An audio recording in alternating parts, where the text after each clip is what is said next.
Nos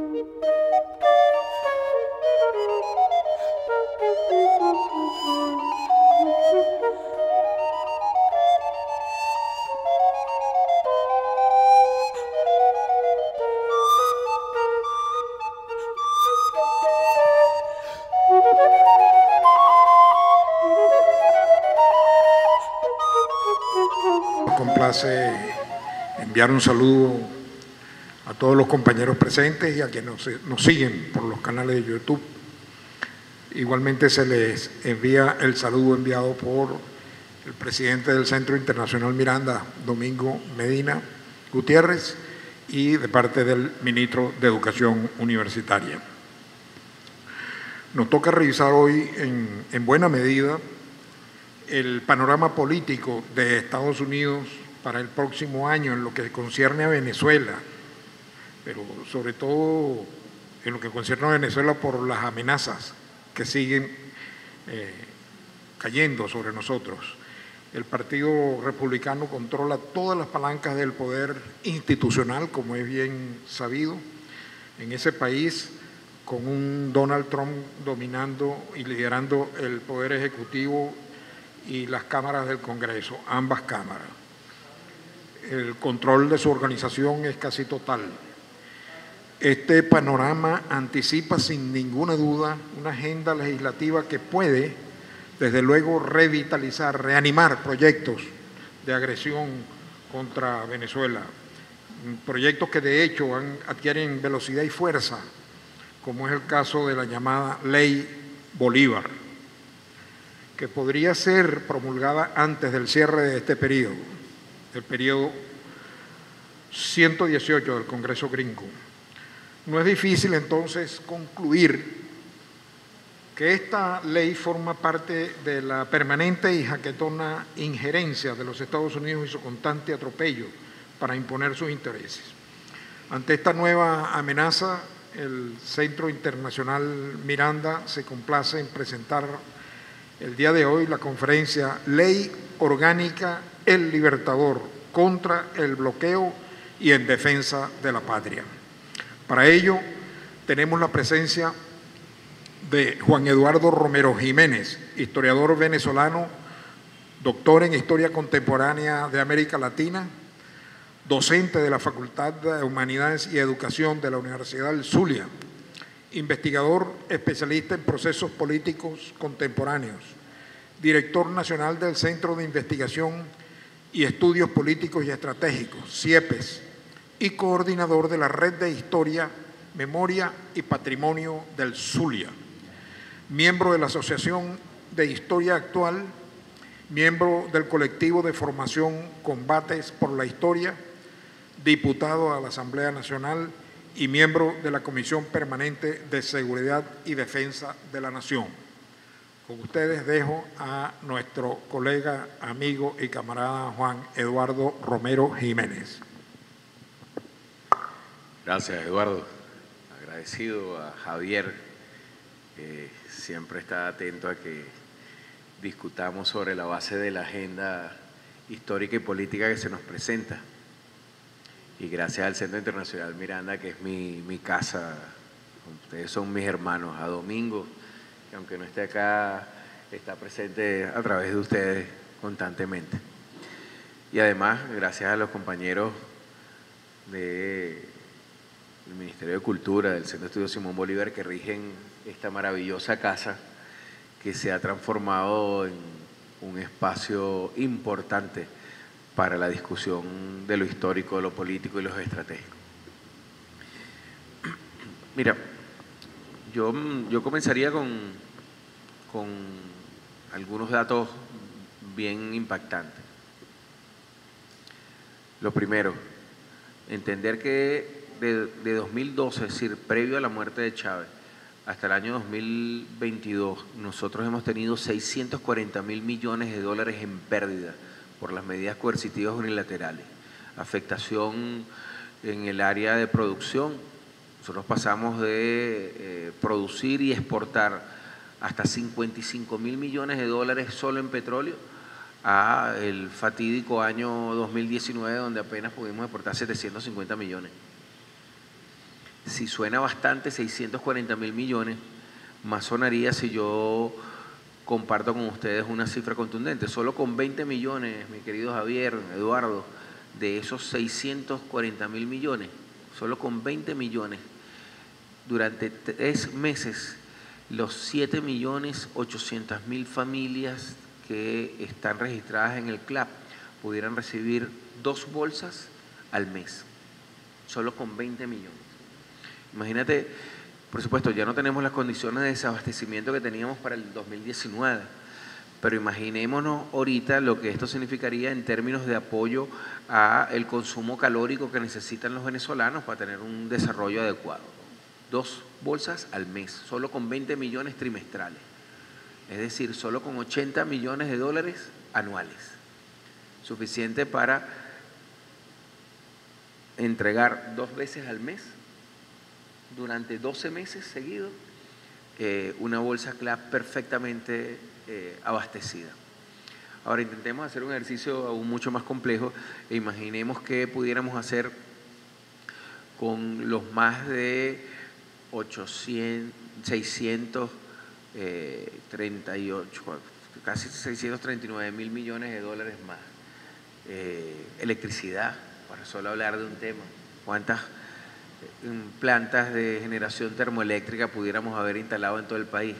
Mejor, si queremos hablar en términos biosustentables, ¿cuántos paneles solares pudiéramos instalar en los techos de nuestras casas, en las organizaciones, en los hospitales, en los ambulatorios, en las escuelas, en los cuarteles, en las instituciones para ahorrar energía y que no fuéramos sujetos de algún tipo de sabotaje en el sistema eléctrico nacional?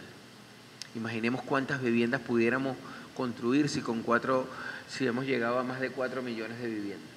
Imaginemos cuántas escuelas pudiéramos rehabilitar con 640.000 millones de dólares. Imaginemos cuántos medicamentos para los que son tratados por cáncer, diabetes, problemas renales, cardíacos, alergias, etcétera, pudiéramos comprar. Imaginemos cuántos repuestos pudiéramos adquirir para todo nuestro sistema de transporte y de comunicación. Imaginemos tantas cosas que pudiéramos hacer con 640.000 millones de dólares que son parte de las afectaciones por medidas coercitivas. Si eso suena mucho, yo debo decirles que entre 2023 y 2024 hemos tenido adicional 158.000 millones más de pérdidas. Es decir, estamos hablando que en 12 años de medidas coercitivas unilaterales contra nosotros, porque a veces cometemos el error de creer que es con el decreto Obama del 2015 cuando comienzan. No, el ataque sistemático, las asfixias habían comenzado ya en el año 2012, previo a la campaña electoral. Entonces estamos hablando, insisto, de casi 800.000 millones de dólares que este país ha impactado. Yo lo quiero poner esto en perspectiva comparada. Siria, en el mismo lapso, tuvo pérdidas menores a la nuestra, que condujeron a una guerra civil direccionada que terminó en el resultado que vemos. ¿Qué diferencia habría que preguntarnos existe entre el resultado ante la aplicación de las mismas medidas que han hecho contra nosotros y que a nosotros nos han impedido que tengamos un resultado similar al que vemos en Siria? Yo creo que es la carga histórica. Y esto no significa que yo minimice la profunda carga histórica que por ser Siria y por tener la historia que tiene Siria como parte de esa historia de la antigüedad no occidental tuvo. Pero, por supuesto, ahí entran diferencias en términos al tipo de liderazgo y al tipo de conducción bajo los cuales Venezuela enfrenta las mismas políticas de desequilibrio y el tipo de liderazgo y el tipo de conducción que Siria enfrentó esas condiciones. Son diametralmente distintas. Es decir, recordemos, Siria no era un sistema democrático, era un sistema autoritario laico, es cierto, pero un sistema autoritario de partido único. Nosotros no somos una sociedad de partido único. El liderazgo de Chávez y de Nicolás es un liderazgo probado. Bashar al-Assad tenía 22 años del ejercicio del poder. La revolución bolivariana va a cumplir 26 años, va a cumplir en el ejercicio del poder, y un ejercicio de poder absolutamente democrático, sometido a las tensiones y a las contradicciones que caracterizan efectivamente la sociedad venezolana por su propia composición y por su adjetivación, que no es simplemente una adjetivación, sino que es una práctica, aunque es adjetiva, de democracia participativa y popular. Y yo creo que en esa acción de nosotros, que es una acción de resiliencia, lo llamarían algunos psicólogos hoy en día, yo hablo de una resistencia activa, porque hay resistencia pasiva, es decir, el boxeador que se queda en las cuerdas a subir la guardia y aguantar el castigo es una resistencia activa. Ali se quedaba en las cuerdas y empezaba a muñequear, es una resistencia activa, completamente diferente. Creo que nosotros hemos tenido una resistencia activa sumamente interesante que permite, aunque no nos lo hayamos pautado así, planteado así, que nosotros tenemos en este momento la capacidad de construir un antimanual a las intervenciones. Y eso es lo que nos convierte a los venezolanos, ni siquiera a la revolución bolivariana, sino a los venezolanos, en una amenaza inusual y extraordinaria. Como parte de ese manual o antimanual, hay que ver esta ley orgánica Libertador Simón Bolívar. Entonces yo tengo que compartir con ustedes algunos elementos anecdóticos. Eso fue un día martes, hace aproximadamente ya 2 semanas. En la mañana, los medios de comunicación en Venezuela hacían la reproducción de la decisión del Senado de la aprobación de la ley HR 825 con el acrónimo Bolívar, que no tiene nada que ver en absoluto con lo que establece la ley, pero sí tiene que ver en lo absoluto con el contraste, el antagonismo que la doctrina bolivariana significa versus la doctrina Monroe. Y yo aquí hago énfasis en que cuando hablemos de Bolívar y de su trascendencia, hablemos de doctrina y no de pensamiento, no porque su pensamiento sea infravalorado, sino que cuando hablamos de doctrina en filosofía política hablamos de ideas, pero de ideas que tienen una praxis concreta en lo político.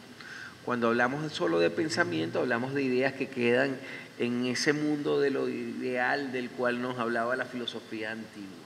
Entonces es muy distinto que hablemos de doctrina porque implica un conjunto de elementos pensamentales que tienen una coherencia desde el punto de vista de una praxis política, de una praxeología que es completamente distinta.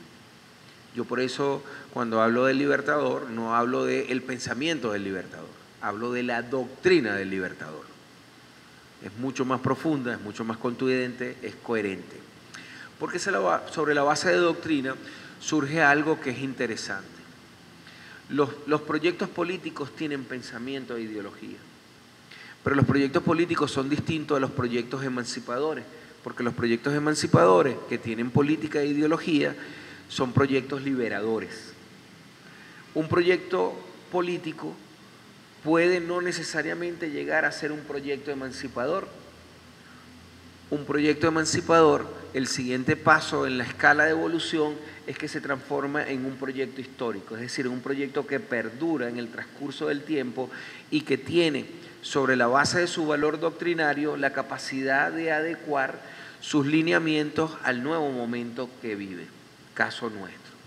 Es decir, Bolívar construyó una doctrina que la comenzó a dibujar muy someramente en el Manifiesto de Cartagena, lo traza en un primer esbozo en la Carta de Jamaica en 1815, luego le da una grandísima impronta en el discurso de instalación del Congreso de Angostura, donde concluye en una praxeología de su doctrina un Estado con unas dinámicas que tienen impacto hoy.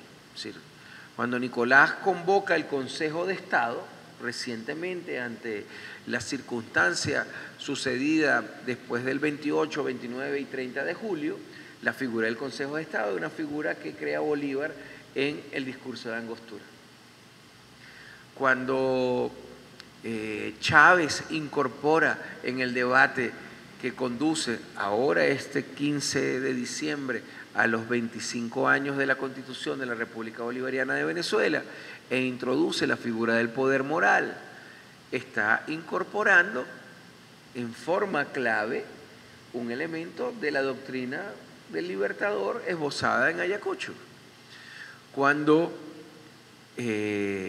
Chávez decide formular la ley orgánica de la Fuerza Armada Nacional Bolivariana y habla de un solo ejército, es Bolívar en el discurso de Angostura diciendo: yo voy a unificar en el ejército libertador al ejército de Occidente que marchó conmigo desde la campaña admirable del año 1813 al ejército de Oriente, en donde Mariño, Arismendi y Piar condujeron un proceso, y al ejército de Piar lleno de llaneros que fueron sumados después de la muerte de Boves.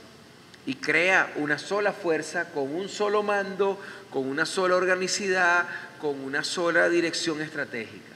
Eso es lo que hace Chávez cuando formula la ley orgánica de la Fuerza Armada Nacional y dice: ajá, existen los componentes, pero existe una sola Fuerza Armada Nacional Bolivariana. Eso es un proyecto basado en una doctrina que se transforma en un proyecto histórico, capaz de adaptar una línea de continuidad que las doctrinas proveen. Y yo creo que esa es la clave del secreto de nuestra resistencia. A lo mejor el que me estaba viendo dice: pero bueno, profesor, ¿qué tiene que ver esto con la formulación de la ley orgánica del Libertador Simón Bolívar? Todo. Tiene que ver con todo. Porque la ley orgánica Simón Bolívar, como les digo, es parte de esto. Ese martes, entonces, el presidente de la Asamblea nos convoca a varios. Convoca al comandante William Fariña, convoca al compañero Pedro Infante, a Iris Valera. Hola, compañera, saludos. A Iris Valera, convoca a Tania Díaz, convoca a Desiree Santos Amaral. Tengo el honor de haber sido convocado, y comienza una discusión sobre lo que íbamos a presentar en la asamblea ese día. Jorge, por supuesto, profundamente indignado porque le ponen el acrónimo Bolívar a la ley HR 825 y dice que nosotros tenemos que contestar. Yo decido intervenir y le digo: creo que no solo que debemos contestar, sino que debemos contestar en correspondencia con el ataque simbólico que nos hace. Porque la ley no es nada nuevo en términos del impacto que ya tienen las medidas coercitivas unilaterales. Es decir, no es nada novedoso la ley HR 835. La ley HR 825, vuelvo a insistir, que el gobierno de Venezuela es una dictadura, que los Estados Unidos no está de acuerdo con él, que todo actor privado o público, entidad financiera, etcétera, que establezca algún tipo de contrato con Venezuela será objeto de sanciones, a excepción de aquellos que la Oficina Federal, el Departamento de Estado, la Embajada de Estados Unidos y las organizaciones de seguridad y defensa de los Estados Unidos lo consideren. ¿Por qué ese segundo artículo? Por el pequeñísimo detalle, insignificante realmente, que es que la Chevron tiene el campo de petróleo liviano más importante que tiene Venezuela, que es el campo Boscán en la costa occidental del lago. No tiene mucho petróleo realmente, apenas tiene 25.000 millones de barriles de petróleo. No es mucho. No es mucho. Lo más importante de eso es que ese petróleo que está ahí es MEN-16, que es el primordial para que las 3 refinerías que nos tienen de cinco produzcan derivados. que surtan a las 4.800 estaciones de servicio que tiene Citgo y que permita atender el 15% de mercados de aceite y hidrocarburos que Citgo tiene en Estados Unidos. Ese pequeño detalle estratégico, nada más. Solamente. Ese detallito. ¿No? Eso está como el detalle aquel del Libertador cuando tiene el conflicto con Manuela en 1822 y Manuela le consigue el zarcillo en la cama, ¿no? Y Manuela lo rasguña, lo muerde, etcétera. La primera carta que Bolívar le pide pidiéndole perdón a Manuela dice: mi muy querida Manuela, no dejemos que este pequeño e insignificante detalle afecte nuestro amor. Bueno, igual, este pequeño e insignificante detalle del petróleo dice los Estados Unidos que no permita que afecte su amor hacia nosotros, ¿no? Entonces ahí es donde uno dice: ah, caramba, cómo hay intereses aquí de por medio. Por eso el acrónimo de Bolívar a la ley, porque además es un insulto a Bolívar.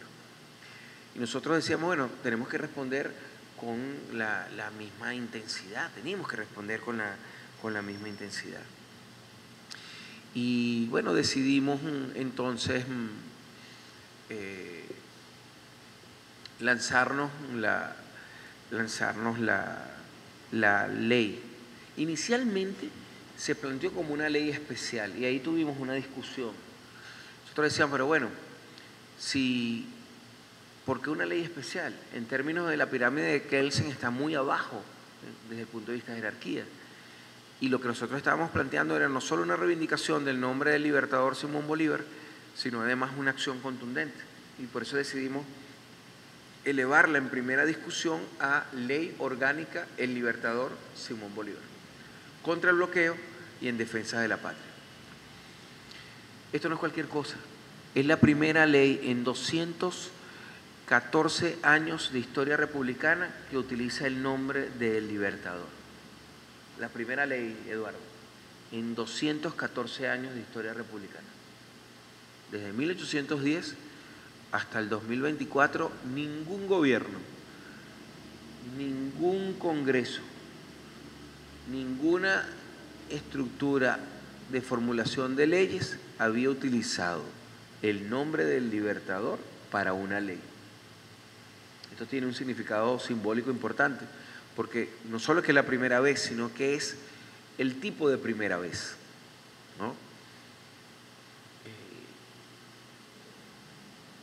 ¿Y por qué digo el tipo de primera vez? Bueno, porque la ley, siendo ley orgánica, siendo ley Libertador Simón Bolívar, entendiendo que además se basa en el decreto de guerra-muerte del año 1813, donde Bolívar dice: ya basta de dejarnos vilipendiar, hay que castigar a todo aquel que ataque la patria, y ese es el principio esencial de la formulación de la ley.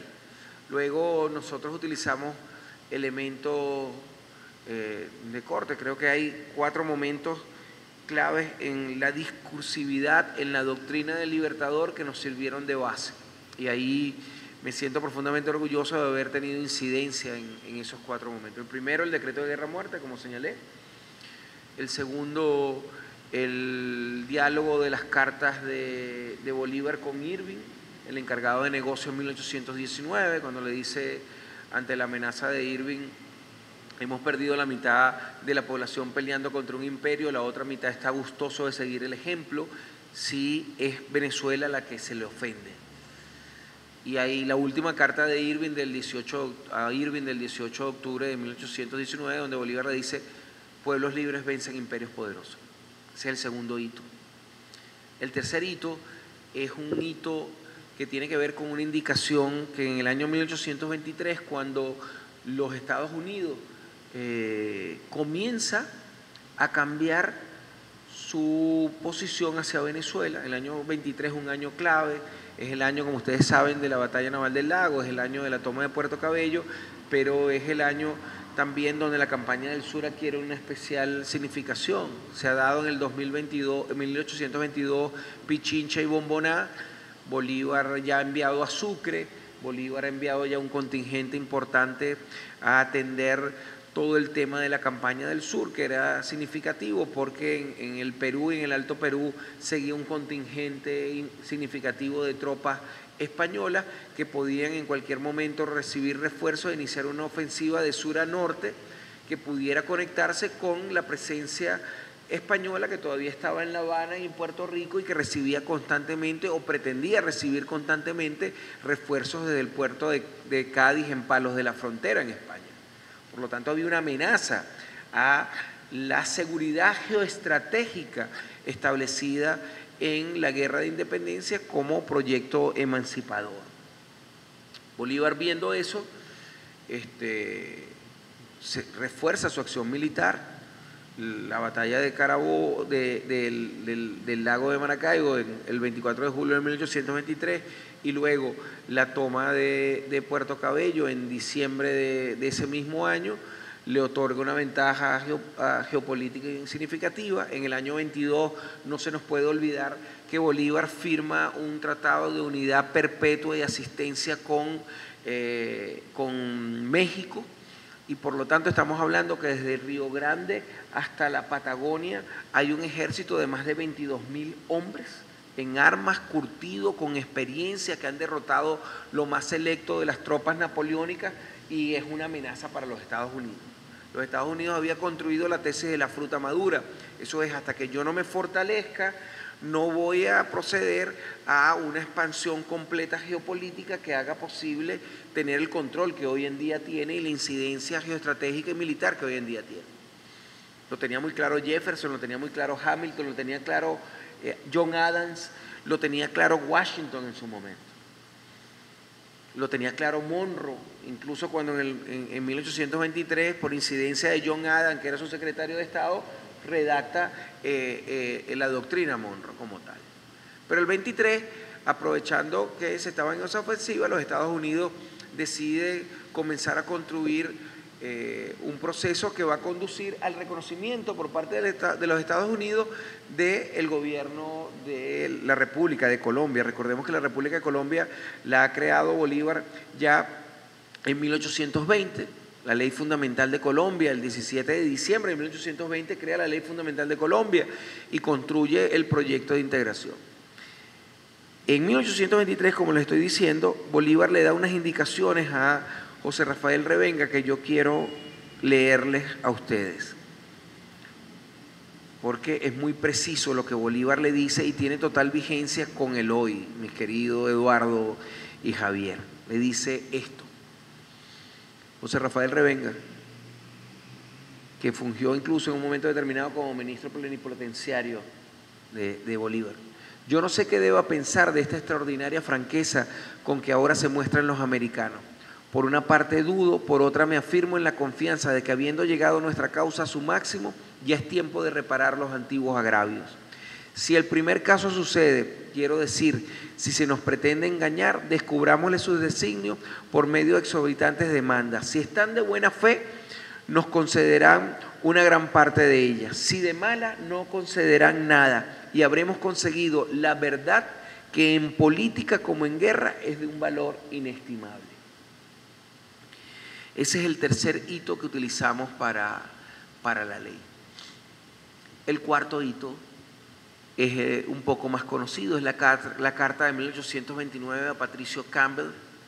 En esa carta el Libertador señala varias cosas que yo de nuevo quiero de alguna manera compartir con ustedes.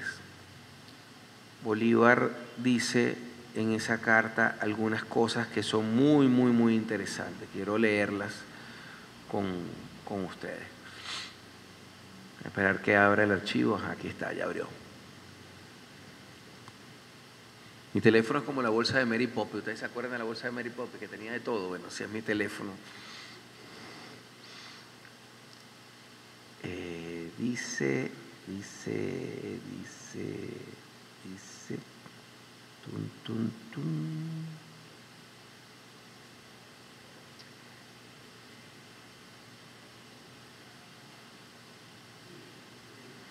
Le dice a Campbell la famosa frase aquella de los Estados Unidos que parecen destinados por la providencia para plagar la América de miseria a nombre de la libertad. Y le dice, me parece que ya veo una conjuración general contra esta pobre Colombia. Habla de Venezuela, Colombia, la unidad en ese momento. Ya demasiado envidiadas de cuantas repúblicas tiene la América. 1829. Yo además le agregaba en ese momento unas observaciones a Jorge que las vertimos, ¿no? Y comenzamos a trabajar, porque la ley orgánica, el libertador Simón Bolívar tiene, a mi modo de ver, 3 pilares fundamentales. El primer pilar es que, como toda ley orgánica, desarrolla aspectos fundamentales de la Constitución. Las leyes orgánicas desarrollan y profundizan en términos jurídicos aspectos establecidos en la Constitución. ¿Qué aspectos? El artículo 130 que obliga a que defendamos los símbolos, la integridad territorial, la defensa de la patria como tal. Pero además los artículos, lo que está establecido en el preámbulo, que es la defensa de los valores que caracterizan a la venezolanidad, los derechos sociales de los venezolanos, la protección de las instituciones, el deber de los venezolanos de articularse ante cualquier agresión a la patria. Eso lo desarrollamos ahí. Entonces desarrollamos un primer pilar que es la parte punitiva. Hay un filósofo que yo creo que lo he nombrado aquí varias veces, que no es de mi especial agrado por lo que significó él, que es Karl Popper. Popper tiene algo que se llama la paradoja de la tolerancia, que yo les quiero compartir, ¿no? La paradoja de la tolerancia dice algo así: la tolerancia ilimitada puede conducir a la desaparición de la tolerancia. Tenemos, por tanto, que reclamar en nombre de la tolerancia el derecho a no tolerar la intolerancia. Y Popper, que repito que es un filósofo político de la derecha, nada agradable para mí, que soy un hombre de izquierda, coincido en lo que dice. Nosotros hemos sido demasiado tolerantes con los intolerantes, porque esa es una característica de la ultraderecha. Y a veces nosotros confundimos y generalizamos. Decimos, María Corina es de la derecha. No. María Corina es más allá de la derecha, es la ultraderecha. ¿Por qué razón? Porque la ultraderecha tiene 2 ramificaciones. Tiene la derecha radical, que dice que defiende los principios del liberalismo, es decir, que las leyes y los estados solo deben proteger la vida y la propiedad, que todo lo demás debe dejarse al libre juego de la oferta y la demanda, ¿okay? Y que por lo tanto que el que es rico tiene mayores capacidades que el que es pobre, porque todos tenemos la misma igualdad en una sociedad, la misma igualdad de oportunidades en una sociedad liberal, que no es así. Eso dice la derecha extrema. La derecha radical es peor, porque la derecha radical dice, nosotros tenemos que proteger el pensamiento liberal y debemos destruir a la democracia y las formas que la democracia quiere a través de mecanismos como el estado de bienestar. Y entonces tenemos que destruir los mecanismos de la democracia burguesa y debemos transitar hacia, porque la democracia burguesa es demasiado amplia, considera la de derecha extrema, ¿no? Y por lo tanto tienen que destruir los mecanismos de la democracia representativa y permitir que la democracia sea ejercida bajo la lógica de una democracia de élites. Es decir, solo los propietarios, solo los más capaces, solo los de cierta condición étnica tienen derecho a participar. Eso es María Corina, eso es Milei, eso es Bukele, eso es Vox en España. eso es Le Pen en Francia, esos son los radicales en Austria, eso es Zelensky en Ucrania, para que veamos cómo esto es un fenómeno mundial. Y sobre eso, entonces nosotros debatíamos, bueno, ¿cómo hacemos? Bueno, lo primero es que la ley orgánica Simón Bolívar, y por eso que decía que es el primer fundamento, es como cuando uno estaba en el colegio, Eduardo, y quería buscarle a alguien un pleito y trazaba sobre la arena una rayita y le decía, pasa la arena para que tú veas el verguero que vamos a tener. ¿Se acuerdan? Bueno, o quítame la pajita del hombro para que tú veas cómo nos vamos a dar de trompada. Bueno, la ley orgánica Simón Bolívar es eso, es la rayita que trazamos y le decimos al otro, pasa la rayita para que tú veas en el peo que te vas a meter. Pásala, échale bola, échale ovario, ahí nos encontramos. Entonces, por eso el primer pilar es, pasate la rayita, vas a tener hasta 30 años de cárcel. Aquí tuvimos una discusión cuando hicimos la consulta, porque además la indignación de la gente decía, pero vamos a activar la pena de muerte, vamos a darle cadena perpetua. Implicarían las dos cosas, una reforma constitucional o una enmienda constitucional. Es un proceso mucho más complejo. Esto tenía que ser una medida expedita ante una ley, como es la ley HR 825, muy agresiva. O por lo menos que continuaba con la agresión.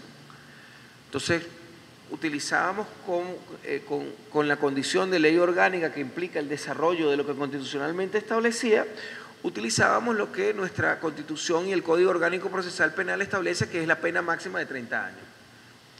Pero yo mismo fui uno de los que dije, es que la pena de 30 años es una pendejada a final de cuentas.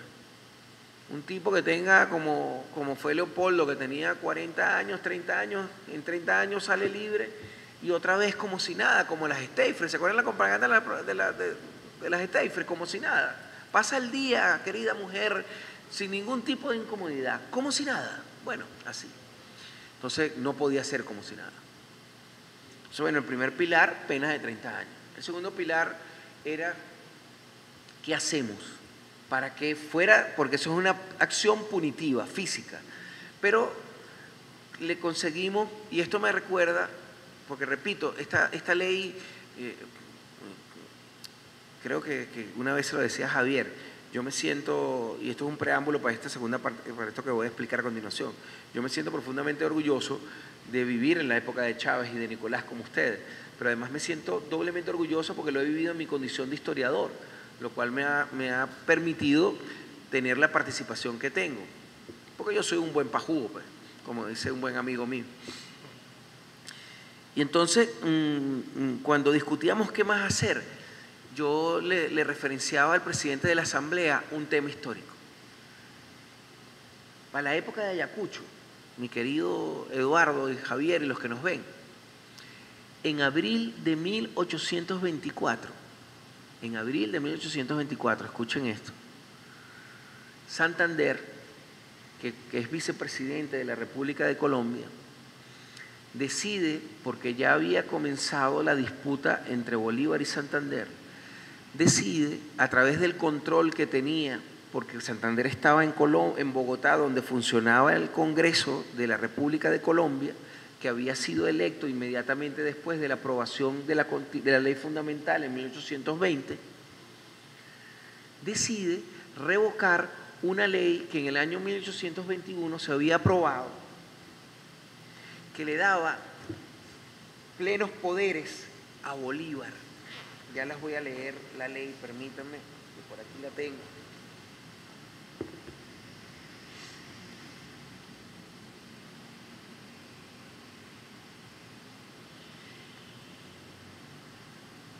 Esa ley, que fue formulada el 28 de julio de 1824, revocaba otra ley del 9 de octubre de 1821.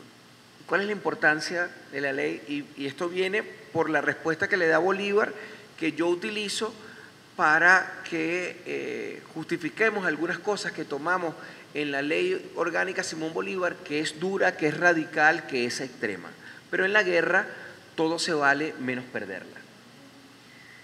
Esa ley del 9 de octubre de 1821, en su artículo 1 decía: el presidente de la República podrá mandar las armas en persona todo el tiempo que estime conveniente, quedando el vicepresidente encargado de la función del Poder Ejecutivo. Es decir, que para que el presidente de la República, dicho de otra modo, el general en jefe Simón Bolívar, pudiera comandar las tropas, siendo presidente, recibió una autorización especial. Santander elimina la autorización, porque no quiere que Bolívar culmine con éxito en términos de dirección estratégica militar la campaña del sur, y es por eso que Bolívar encarga a Sucre como jefe del ejército y él se queda en Pativilca dirigiendo las operaciones que conducen a Ayacucho. Por eso es que Bolívar no participa en Ayacucho, porque le derogan la ley de 1821 que lo convertía, que le permitía, siendo presidente, conducir las tropas. Una jugada de Santander.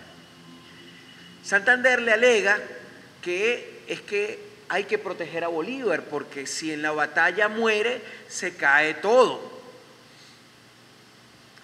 Y le dice que es un tema jurídico, que debe comprender el impacto y la magnitud de las leyes. Y Bolívar le contesta con una frase genial que yo se la proveía al presidente de la Asamblea. Bolívar le dice: hay quienes sobre manejos jurídicos pretenden defender la Constitución, y hay los que defendemos la Constitución defendiendo absolutamente la patria. La única Constitución es la defensa de la patria. Entonces, cuando venía la discusión sobre qué hacíamos más allá del elemento punitivo de los 30 años, yo le recordaba al presidente la frase de Bolívar. Dice: la única Constitución es la defensa de la patria, utilicémosla. Entonces, no podíamos ponerle penas de 100 años, que era el planteamiento de Jorge, porque implicaba, o no podíamos, como quería nuestra querida Ilenia Medina, que estaba en la comisión, que le quitáramos la nacionalidad, porque hubiese significado una modificación de la Constitución, porque todo venezolano de padre y madre venezolana nacida en territorio tiene derecho a la nacionalidad. Tendrías que haber reformulado. Yo sí creo que debemos ir hacia allá. Pero en ese momento no podíamos, por un tema jurídico leguleyo. Pero no hay nada que nos impida, porque el Código Orgánico Procesal Penal y la Constitución establece penas físicas y penas administrativas. Y en las penas administrativas no se establece nada específico de límite. Por ahí nos fuimos, el segundo bloque. Te vamos a meter 30 años de cárcel, pero te vamos a suspender los derechos políticos por 60. Si queréis, cuando pasen 60 años, reclámalo. Si tienes 30, espero que llegues a los 90. Si tienes 40, échale bola y ovario para que llegues a los 100, hijo de tu Gran Bretaña. Y eso fue lo que hicimos. La única Constitución es la defensa de la patria. Pero aún así, todavía dijimos: coño, no puede, esto no es suficiente. Porque era la raya de, si pasas la raya, nos vamos a caer a trompada. ¿Qué más hacemos? De nuevo la respuesta administrativa.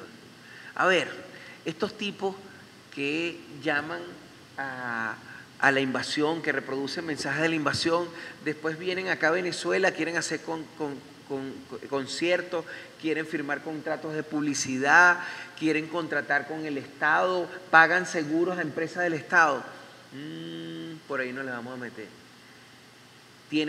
Puedes tener 30 años de cárcel, vas a estar suspendido de representación en cargos de elección popular o de nombramiento o libre remoción, y además no vas a poder firmar contratos, compra-venta de vehículos, bienes inmuebles, es decir, una interdicción de derechos derivados de la condición de nacionalidad. Se te venció el pasaporte y estás en el exterior, vas a tener que pedirle a Estados Unidos que te saquen un pasaporte como ciudadano norteamericano, porque no te lo vamos a renovar. ¿Y saben por qué hicimos eso? Y esto es una infidencia que nos decía Jorge. Me decía: profesor, usted sabe, en la mesa de negociaciones, los caraduras, de lo primero que me piden es: mira, yo tengo el pasaporte vencido mi hija, mi esposa, mi sobrino, mi ahijado lo tiene, ¿será que como estamos negociando, verga, me lo podéis renovar? Pero por debajo de cuerda, que nadie lo sepa. ¿Qué talco? ¿Qué talco? Ahora no lo van a poder hacer. No lo van a poder hacer. Y esto es un tema interesantísimo que tiene la Ley Orgánica Libertador Simón Bolívar. Entonces, pena máxima, como lo establece el Código Orgánico Procesal Penal y la Constitución. No entramos en contradicción, es una pena física. Pena administrativa, 60 años, suspendidos de derechos políticos. Y la vamos a complementar, porque además soy parte de esa comisión, por Pajugo de nuevo, de reforma de la Ley Orgánica de Procesos Electorales. Para allá vamos. Voluntad popular, primero justicia, hiciste llamado a la intervención, etcétera. No vas a poder funcionar, no te vas a poder inscribir. No tienes derecho a presentar candidato. Voy de nuevo con Popper. Les leo de nuevo a Popper. La tolerancia ilimitada puede conducir a la desaparición de la tolerancia. Tenemos, por tanto, que reclamar en nombre de la tolerancia el derecho a no tolerar la intolerancia. ¿Ustedes se acuerdan de aquella frase de se acaba la bobera o se rompe la zaraza? De eso se trata. Se acaba la bobera o se rompe la zaraza. En una guerra no podemos seguir con la bobera. Y como yo en serio además me siento orgulloso de ser un buen pajugo, quiero compartirles esto que también lo utilizamos. En 1830, cuando Bolívar ya había renunciado, su maestro Simón Rodríguez escribe un texto extraordinario que se llama En defensa del Libertador. Y en defensa del Libertador en 1830 dice algo que también aplicamos. Esto: la táctica de un comandante en jefe es evitar peligros y asegurar la victoria. Nosotros tenemos que a Nicolás evitarle peligros y asegurar la victoria. Eso se traduce en una frase: irreversibilidad del proyecto histórico bolivariano. Estamos en guerra. Las guerras no respetan las reglas. Nosotros, siendo tolerantes, no podemos ser tolerantes con los intolerantes que no respetan las reglas. Y por lo tanto, tenemos que utilizar e interpretar la Constitución, porque la única Constitución es la defensa de la patria. Y voy con Bolívar de nuevo. Todo es lícito por la patria, menos perderla. Todo es lícito por la patria, menos perderla. Si no, veámoslo en el espejo de Siria. Es el espejo que ellos quieren. Es el espejo que nosotros no podemos permitir. Y para no permitirlo, no podemos ser tolerantes con los intolerantes. Y por eso la ley es tan dura. 30 años de cárcel, suspensión de derechos políticos por 60 años, suspensión de toda compra, sociedad mercantil, transacción, renovación de documentos. Es más, nosotros estamos diciendo, bueno, cosa que sería, no sé si realmente es una sanción o un favor. Yo llevo 3 matrimonios, realmente si a mí me hubiesen dicho eso no me vuelvo a casar. Es impedirle incluso los matrimonios civiles. No sé si realmente Javier sea una pena o le estaremos haciendo un favor. No lo sé decir. Yo a esta parte les agradezco que por favor la corten, porque mi actual pareja me puede cortar la cabeza.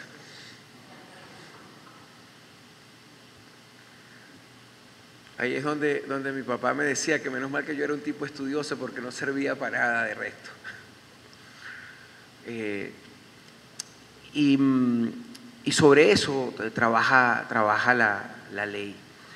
La ley incluso va mucho más allá, porque nosotros decíamos, pero bueno, esto está pensado para los tipos o las tipas, hombres, mujeres, que hacen llamado a la intervención abierto. María Corina, Leopoldo López, Ledesma, Edmundo, Julio Borges, etcétera. Pero ¿y los que reproducen los mensajes de ellos? Que se dejan guiar Después, Javier, cuando la semana que viene me entregan ya, el viernes me entregan el libro impreso sobre la sombra digital. Podemos organizar en enero una presentación sobre el libro, porque ahí hago yo una aproximación al problema del posfascismo y el ciberfascismo. Entonces, por el impacto del ciberfascismo, que es el impacto de las redes, hay gente que reproduce los mensajes de odio, mensajes de incitación, de generación de temor. Y nosotros también pensábamos en esa gente.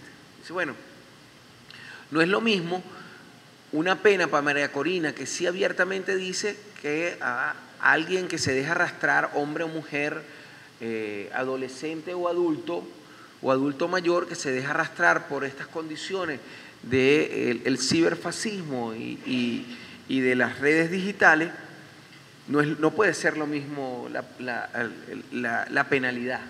No puede ser, decíamos, ¿no? Entonces, ¿qué hacemos? Bueno, lo decidimos. El que divulgue mensajes tiene multas que van de 50.000 veces a 1 millón de veces el valor de la máxima divisa. Se los pongo en numeritos, es decir, 50.000 euros o 1 millón de euros en multa para el que divulgue un mensajito de eso. Y entonces, si esa persona a futuro quiere presentarse como candidato a concejal, a una junta vecinal, hasta un colegio profesional, enfermera, educador, médico, ingeniero, trabajador social, ¿qué más?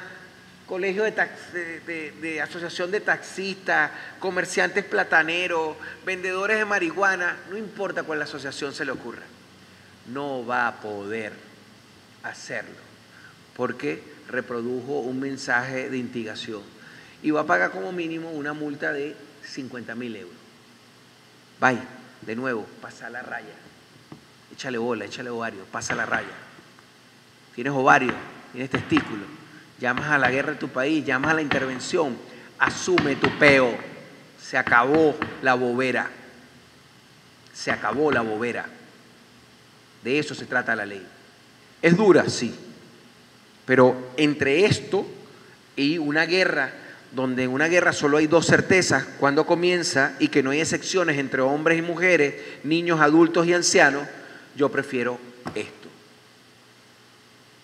Alguien conocido mío en Maracaibo,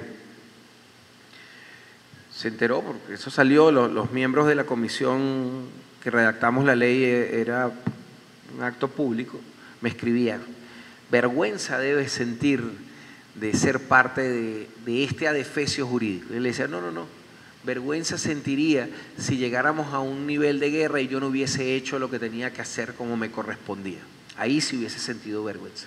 Ahorita no, me siento profundamente orgulloso de ser corredactor de esa ley y me siento absolutamente orgulloso de haber aportado en alegatos de tipo histórico para la ley. No tengo nada de qué arrepentirme al respecto. Yo siempre he dicho que uno no debe arrepentirse de las cosas que hace, sino de las que dejó de hacer. Uno debe asumir siempre las consecuencias de lo que hace, sea bueno o malo. Por eso que me he divorciado 3 veces. Recordándolo bien. ¿Cómo? Yo siempre había pensado que yo era un tipo bien inteligente, pero después de 4 uniones veo que soy bien bruto yo. Bien bruto soy. Sí, soy un reincidente, definitivamente. Por eso que soy escasamente inteligente. Escasamente inteligente, pero bueno. Entonces, creo que esta ley tiene esas particularidades. La ley, además, ustedes, de seguro alguien de repente puede tener la inquietud, profesor, porque es un principio jurídico que la ley es aplicable a partir de su aprobación y puede entrar en contradicción con otras leyes. Bueno, nosotros le pusimos una disposición transitoria basado en esa afirmación de Bolívar que la única constitución válida es la defensa de la patria. Toda otra ley que colinde con esta se aplicará, efectivamente es esta. Listo. Listo. Y ahí está. ahí está ese esfuerzo. Como les dije, lo siguiente que viene es la reforma de la Ley Orgánica de Procesos Electorales. Ahí creo que vamos a coincidir. Como ustedes saben, por el artículo 298 de la Constitución no puede haber elecciones sino pasados 6 meses de una modificación de la ley, lo cual le da prioridad. Nosotros debemos estarla terminando la modificación de la Ley Orgánica de Procesos Electorales entre diciembre y enero, para que pase febrero, marzo, abril, mayo, junio y en julio podamos anunciar el cronograma electoral para las próximas elecciones, que muy seguramente van a ser divididas. No hay propuestas distintas. Repito de nuevo y cierro con Bolívar: todo es lícito por la patria, menos perderla. Menos perderla. Veámonos en el espejo de lo ocurrido en Siria.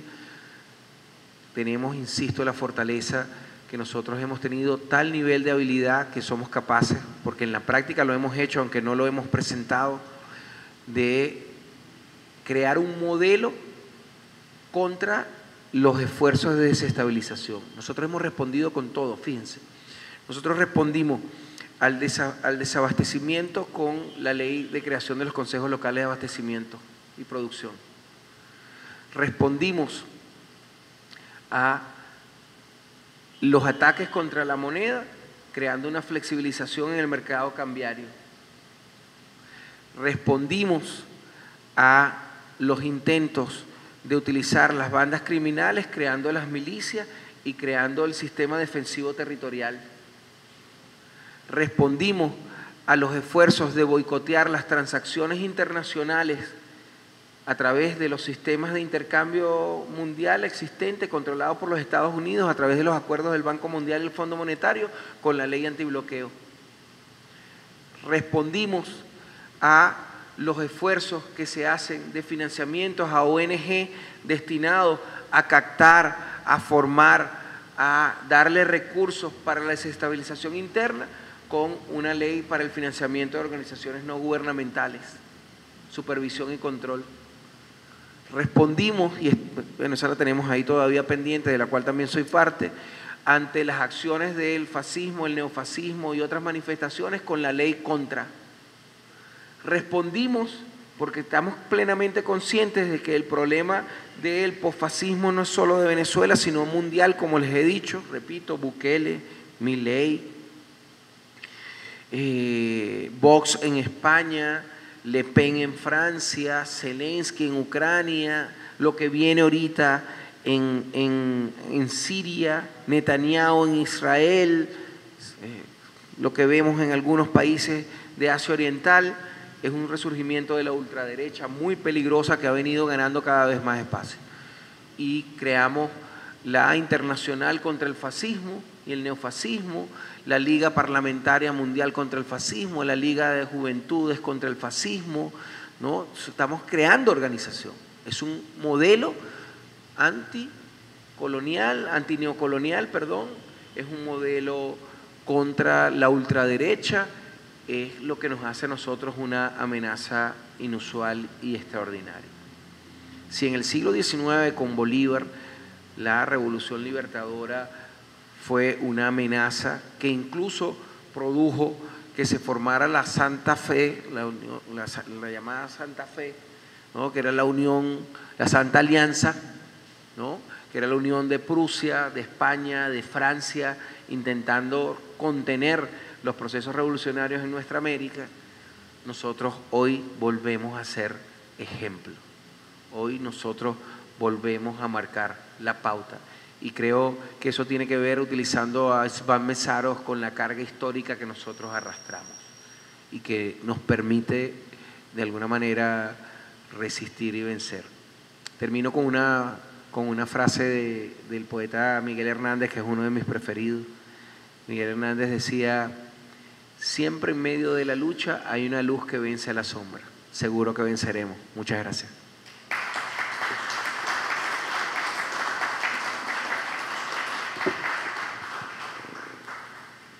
Muchas gracias, Juan Eduardo. Vamos a pasar ahora entonces al ciclo de preguntas. Agradecemos. ¿Tenéis un papelito del profesor?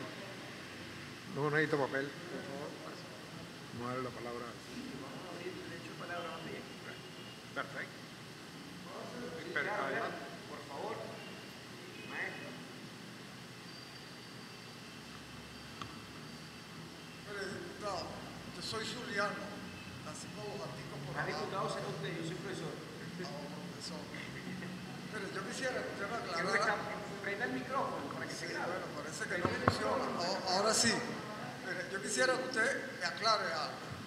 Porque yo acabo de asistir a un congreso en el CELAR sábado y domingo pasado y me llamó mucho la atención que ninguno de los ponentes hizo alusión a la destitución de Simón Bolívar para que no comandara la última batalla de la guerra de independencia hispanoamericana. No sé si se pusieron de acuerdo, pero me llamó mucho la atención que también que un español habría en el coloquio y la primera palabra que dijo Ayacucho es un chiste para los españoles.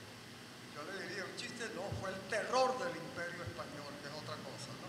Mire, en 1821 le dan poderes extraordinarios a Simón Bolívar para que dirija la guerra.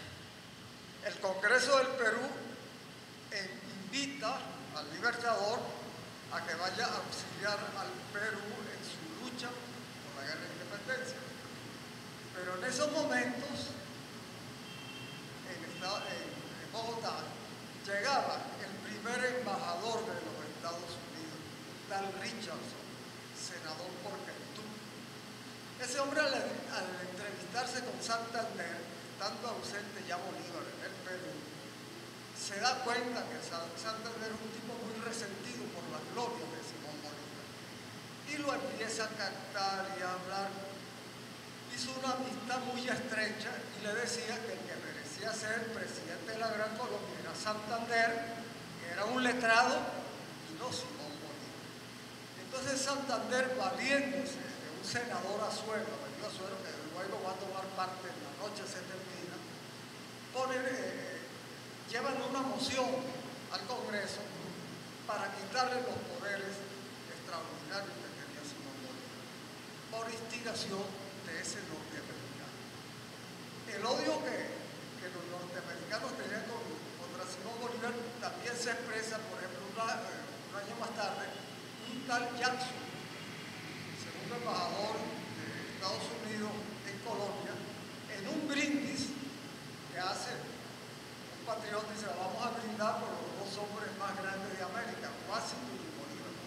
El embajador se enfurece y a todo pulmón grita, Washington muerto es mucho más grande que Simón Bolívar. Ahí está expresado ya toda la cultura que se tramaba.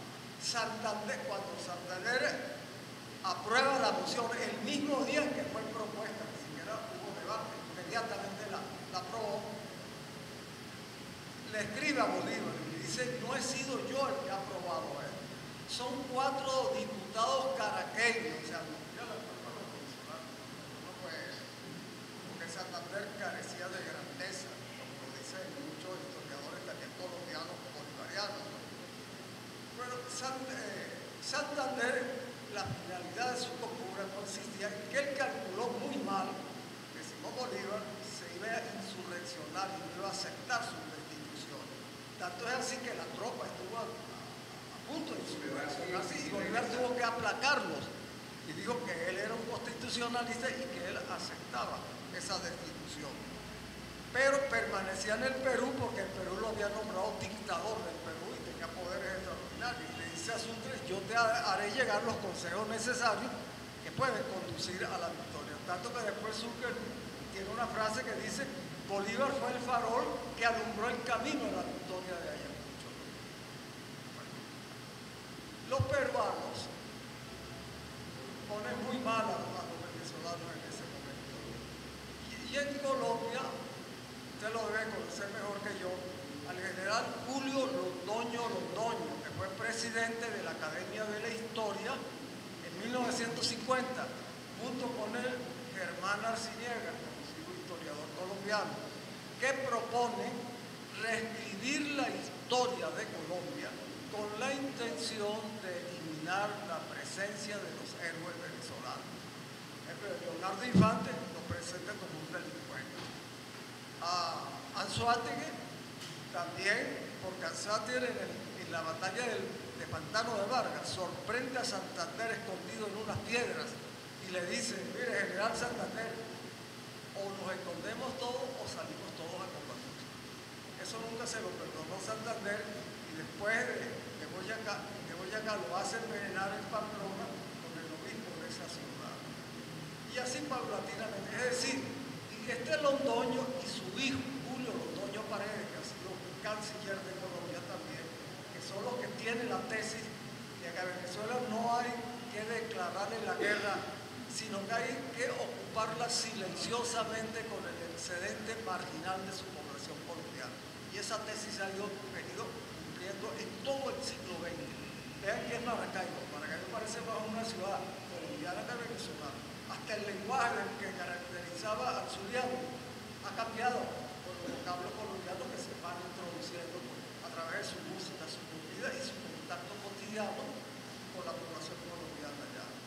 Bueno, esos detalles, estos sabios que vinieron a hablarnos en la batalla de Ayacucho, los ignoraron totalmente. Y además, en la batalla de Ayacucho y en Junín hay un personaje que me parece a mí muy importante, que es José María Camacaro, un indio de Río Tocó, que después de Junín, Simón Bolívar lo califica como la primera lanza de Colombia. Ese es uno de los hombres con sus cargas de caballería que decide la victoria allí en Junín. Y después en Ayacucho, él es el jefe de la caballería y junto con su lanza la primera carga que destroza la caballería del virrey Lacerda. Bueno, ese personaje merece que la nueva generación de venezolanos los conozcan y dejen de estar educando a sus niños con el Pato Donald, los Mickey Mouse, que viene de Walt Disney, ¿no? Para hacernos perder nuestra identidad, ¿no? Yo quisiera que usted me diera más información sobre la maniobra, porque es lo que en nuestros días llamamos un golpe parlamentario, como se le hicieron a Lula y a Dilma Rousseff, recuerdo otro presidente que fue destituido. Esa era la... Luego, Santander estaba muy enojado con Bolívar, porque Bolívar le negó el grado de general en jefe. Y en un comentario que hace el Libertador, que le pregunta que cuál es el mejor soldado del ejército libertador, y él dice el general Zulu. Eso hirió mucho a Santander, porque él se consideraba que era el primer guerrero de la Gran Colombia. Bueno, Julio Londoño Paredes, en su nueva historia, se llama Historia Extensa de Colombia, tiene más de 63 tomos. Ahí manejan la tesis que Santander era el gran estratega militar y que Bolívar era apenas el ejecutor de esos planes geniales. Ustedes lo califican, Santander el planificador de la victoria. Y por último, diputado, la esposa de... ahorita se me olvida el nombre, una historiadora venezolana que tuvo que hacer un estudio en la zona del Samán de Huerta, Iraida Vargas, la profesora Iraida, doctora en historia. Iraida Vargas. En un programa de televisión cuenta una experiencia, dice que visitó una escuela bolivariana. Pero le cuenta a la directora que una madre tiene representación de la población colombiana ubicada en esa zona a pedirle que a sus hijos no les obligaran a cantar el himno nacional de Venezuela y que no les hablaran de Simón Bolívar, sino de Santander, que había sido el visionario de que los Estados Unidos iba a ser la potencia predominante, ¿no? Bueno, esa es la penetración y el venenito que nos dejan nuestros hermanos de la República Argentina. Muchas gracias, profesor.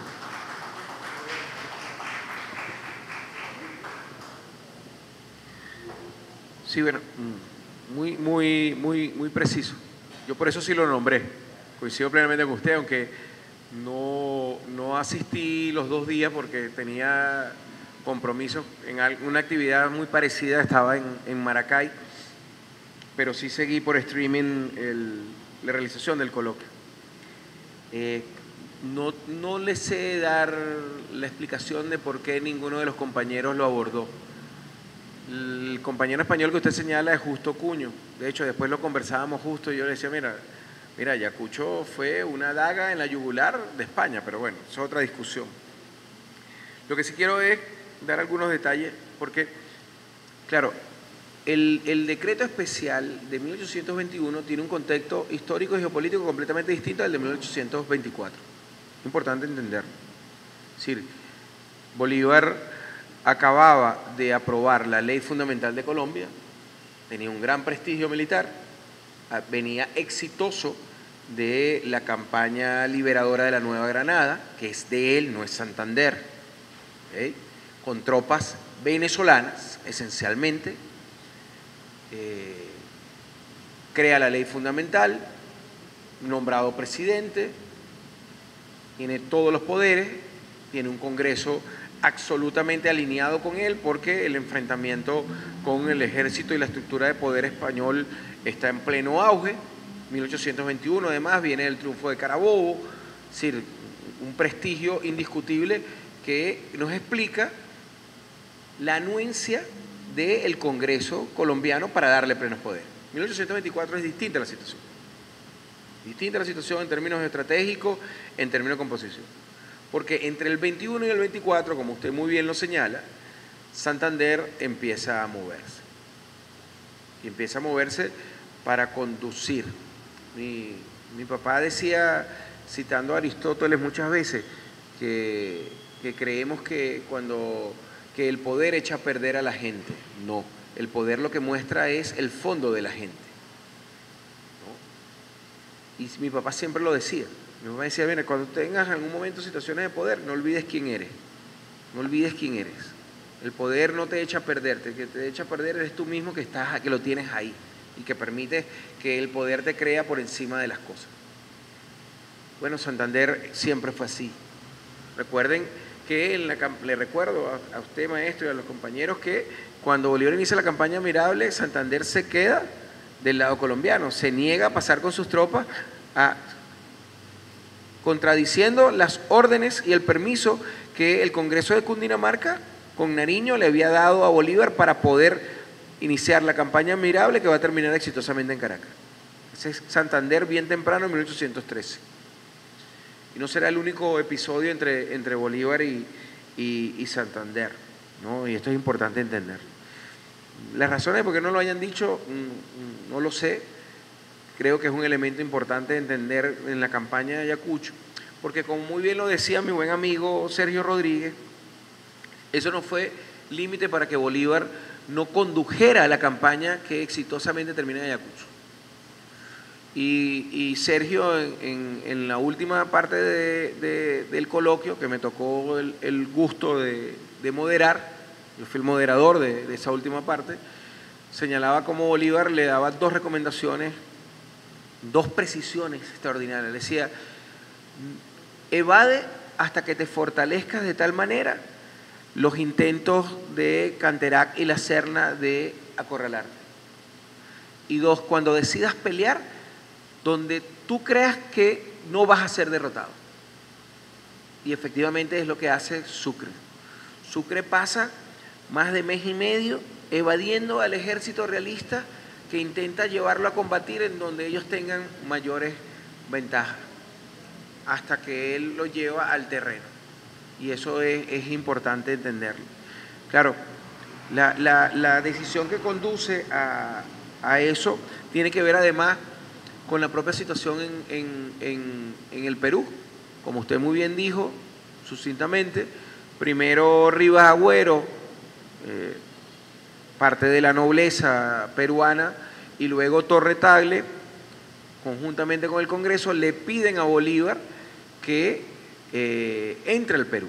Recuerden, San Martín había entrado previamente, Manuela Sáez fue clave, por eso Manuela es caballeresa del Sol del Perú, fue clave en el levantamiento del principal batallón en Lima, porque su hermano era capitán de ese batallón, y lo levantan, y eso hace posible que San Martín, que ya había hecho el cruce de los Andes, llegue hasta Perú. Pero San Martín tiene dos problemas que no tuvo Bolívar. No tenía el apoyo político ni la fuerza militar que sí tuvo Bolívar cuando inició la campaña del Perú. Y Bolívar inmediatamente en Perú, y eso explica un poco la xenofobia que tienen hacia nosotros, Bolívar comienza como dictador del Perú a decretar distribución de tierra, liberación de esclavos, cese de la servidumbre, crea leyes que de alguna manera estén en concordancia con la ley fundamental de Colombia en términos del reconocimiento de los grupos sociales subalternizados, como lo que hablaba Gramsci, es decir, indígenas,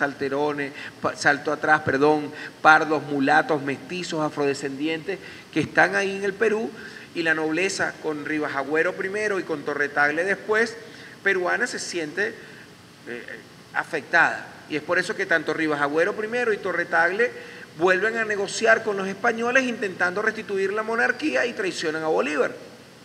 Por eso es que los peruanos odian tanto a Bolívar, porque Bolívar entonces, a través de Sucre, ejerce medidas militares muy duras realmente contra los traidores. Y es cierto, tiene que hacerlo, estaba en guerra. No era un juego de dominó donde uno se puede poner bravo con la pareja contraria, no, era una guerra, y como tal tomó decisiones de guerra. ¿No? Fusilamiento, pasa por las armas, etcétera. Tenía que hacerlo. Y la estocada final fue que crea la República de Bolívar, hoy República de Bolivia, quitándole el Alto de Perú a toda la élite peruana. Eso es imperdonable hasta el día de hoy. Eso tiene que ver con los intentos. Usted citaba Colombia, no solo Colombia. La historia de Perú oficial prácticamente no quiere hablar de Bolívar ni nada por el estilo. No quiere hablar de Bolívar ni nada por el estilo, ¿no? Entonces, tú lo ves. Lo mismo sucede en Buenos Aires. La estatua de Bolívar en Buenos Aires está en la Plaza Rivadavia, que fue en una carta de Bolívar a Monteagudo en el año 1823. Le dice este señor Rivadavia que está pensando: el tipo es un traidor, está en un juego con los portugueses y los ingleses, ¿no? Y la Plaza Bolívar en Argentina está en Rivadavia, en la avenida Rivadavia, una de las avenidas principales. O sea, es un insulto a Bolívar que su estatua ecuestre en Buenos Aires esté en uno de sus principales enemigos, adversarios políticos. Eso pasa, ¿no? Sin embargo, hoy yo lo rescataba porque me parecía importante, porque no se puede comprender la dinámica que conduce a Ayacucho si no comprendemos efectivamente lo que usted muy bien ha relatado. No tengo mucho más que agregarle, maestro. No tengo mucho más que agregarle. Agradezco su comentario. Por aquí tengo otra pregunta. Si le quitaran 12 ceros al Bolívar, ¿por qué le quitamos un cero al dólar para que no aumente las sanciones de 3.90 a 3.91? Bueno, no hablemos de esto del quite de los 12 ceros, porque yo, en el momento que le quitamos los 6 ceros a la moneda, yo había iniciado el proceso para jubilarme. Yo tengo 32 años de docente, comencé cuando tenía 23 años a dar clase. Y había iniciado mi proceso de jubilación porque tenía 1.800 millones de bolívares en prestaciones, ¿no? Y decía, bueno, me jubilo, le compré una casa nueva a mi primera administración con mi primer hijo, me mudo yo, etcétera. Estaba sacando cuentas, la cosa. Me compré una casa en la playa, monté una biblioteca popular en la playa y ¡pum!, le quitan 6 ceros. Quedo con prestaciones de 1.800 bolívares. Todavía sigo dando clase. Todavía sigo dando clase. Orgullosamente sigo dando clase. Seguiré dando clase. Además, yo tengo 55 años, me mantengo bien, no fumo, no bebo, corro, soy sano. A pesar de mis 4 divorcios, sigo sano. A pesar de ellos, sigo sano. Y completo. Sí, no me han matado en el camino, debo agradecerlo. Mira, bueno, sobre esto del tema del dólar, es un tema que seguimos. Yo creo que ahí la clave es la asociación con Rusia y China y crear un nuevo sistema monetario. Solo que este resultado de CIRE, después Javier se debería hacer aquí una discusión sobre el tema geopolítico de Siria y el impacto sobre Venezuela y el mundo. Creo que es vital que lo hagamos, que me pongo de nuevo a la orden, porque esto puede afectar a futuro muchas cosas. Me preguntan, bueno, me escriben, hay que divulgar que no se puede renovar pasaporte a seres indeseables y traidores porque ellos podrían hacer ver que les violan los derechos. No importa que chillen, lloren, nosotros vamos a crear un sistema que cada vez que lo intenten o vayan a un registro, el sistema haga ¡ah! No puedes, listo, anda a ver dónde te sacan tu pasaporte. Israel apoyó la intervención en Siria, sí, para ampliar su territorio y expoliar sus recursos petroleros. Estados Unidos no dice nada y la ONU no actúa. ¿Qué opina usted al respecto? Bueno, te voy a adelantar. Los Estados Unidos no dice nada porque está financiando por detrás a lo que quedó de Al-Qaeda e ISIS. ¿No? Pero los Estados Unidos está detrás de esto. Porque además, a veces culpamos mucho a Israel. No, la tesis de Israel es una tesis de un señor que no era judío, pero sí tenía vinculaciones. Se llamaba Sidney Bersinski. Bersinski publicó en el año 2001 una tesis que se llamaba El caos constructivo y hablaba de una reconfiguración de las fronteras en el Oriente Medio. Es lo que están haciendo en este momento. Esto afecta porque recuerden ustedes que la ruta de la seda, uno de los componentes de la ruta de la seda, que no es más que el relanzamiento y la reactualización de la vieja ruta que los chinos tuvieron durante siglos, ¿no? Iba a incluir el paso a través de Siria y su comunicación con Europa. Esto ahora dificulta, esto además genera una complicación para las luchas de resistencia antiimperialista y antisionista de Hezbollah y de Hamas, porque Siria era parte del corredor para proveer armas que desde Irán estaban destinados al soporte de la lucha de independencia de Hamas y Hezbollah, que tienen todo el derecho a no dejarse matar. Esto ahora dificulta mucho, vamos a asistir a una carnicería en esa zona de magnitudes quizás superiores a lo que vimos en el holocausto de la Segunda Guerra Mundial y lo que estamos viendo en este momento en Palestina. Eso además es muy peligroso para las circunstancias geopolíticas, porque fíjense, estamos hablando ya de procesos de balcanización, que los vemos en Libia, lo vemos en Irak, lo vimos en Afganistán en un momento determinado y lo estamos viendo ahorita en Siria. Esto aumenta la presión sobre Irán, esto aumenta la presión sobre el Líbano, esto aumenta la presión sobre Egipto, esto aumenta la presión sobre Yemen y por lo tanto estamos hablando de una jugada geopolítica que está pensado con el hecho de que las reservas estratégicas de energía están seriamente comprometidas por parte de Estados Unidos. Esto de Siria significa que las reservas estratégicas de Estados Unidos, que estaban en unos 15 años, pueden triplicarse. Es decir, estamos hablando de que pudiera tener reservas estratégicas para unos 45 años más, lo cual significa más guerras, más agresiones, más confrontación, ¿no? Y creo que hay que verlo, pero solo quiero esbozar algunos de estos elementos porque creo que amerita, Javier, una jornada por parte del Centro Internacional Miranda que tratemos bien esto, viéndolo en el tablero geopolítico, porque tiene múltiples jugadas, tiene múltiples escenarios, ¿no? Hay que verlo más allá del contexto de lo que está ocurriendo en Siria y verlo en el contexto general de las tensiones entre el norte global y el sur global en este momento. Creo que esas son todas las... Bueno, como dijo el gran filósofo Porky, esto es todo, amigos. Muchas gracias, siempre un gusto.